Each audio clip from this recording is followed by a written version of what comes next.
everybody! So another day, another life na punta mga madino. So for today's video mga madi kay naabot na mi diri sa sentro sa Mati City. So mao ni ang sentro di ay mga madi sa Mati. So kay since ang amo ang adtuan nga beach resort kay nasakop man diri sa Mati City. So daghan pud sila mga establishment diri mga madi. So naapoy Jollibee. So naapoy kanang mga hardware. So daghan pud og mga dagko na building diri nya mao pa niya ang atong helmet mga madi nga mutuyok nagiyaha. Mulisog-lisog apel. So pasensyahan na atong helmet kay gamit ra pud baya kayo na kay layo ra pud baya kay nagnaabtan. Bisag asa na naabot na dagubji, naabot na dagmati, naabot na dagmargosan.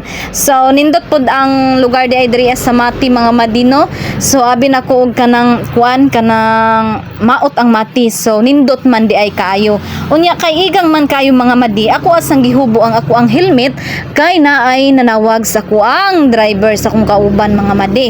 So samtang nagistorya sila, ako asang gihubo akong helmet kay grabing inita man kayo sa panahon mga madi. Unya kamo lang maghunong dira sa kilid sa dalaw niya perting inita no. So mao ni ang provincial capital. Mao day siguro pud ni ang provincial capital diri sa Mati mga madi, dira gyon sa kilid nga murag buntod-buntod.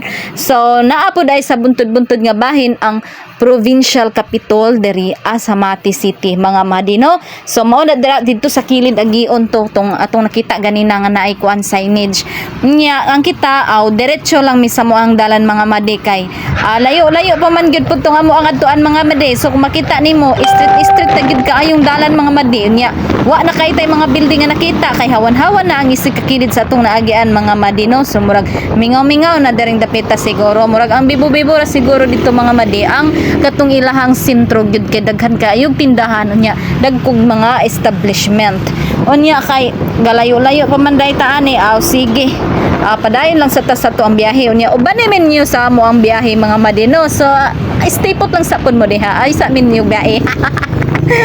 Unya karon mga madi kay musulod na ta diri ang mga madi sa Dahican, Alawigan Road. So welcome to Dahican. Musulod na ta diri sa Dahican nga part. Sakop barangay man ata ning Dahican. Basta wa ko kabalo mga madi kay dili man ko taga diri. Taga-tago man ko So bitaw mga madi, nanghunong sa mi kadali mga madi kay wa na mi katuod kung asa tong dalan nga among adtuon, kung asa to agion tong among adtuon nga beach resort. Mao nang ning liko mining tuyok mining balik mi sa agi kay nangutana mi aning mga residente diri kay I'm sure nakabalog gyud na sila kung asa tong among adtuon nga resort kay taga diri man sila. Dil kita kay di man taga diri so mangutana ta. So mao nang gitudloan pud mi nila mga madi kung asa dapit agion nga dito daw umoo sa unahan mo liko nya pagabot sa unahan mo straight So mao na basta kay gitudloan man pud mi nila sa tamang dalan mga madi kung asa agion ang katong resort nga among adtuon lagi. So mao nang diri man ang dalan nga ilang gitudlo mga madi unya murag naa pud mi signage na nakita dito sa pagpasulod nato diring dalana. Morning diri amin nangagi amo ning gi-street unya mga madi kay gikapoy na sad mi mga bandi nagpahulay na pud mi kadjut diri sa dalan mga bandi. So as you can see pod mingaw pagid kayo diring dapita. So no choice ta kay kapoy na gid kayo mga madi no kay pila ka oras na mo ang biyahe kay dili man ingon kusog among dagan. So relax ta.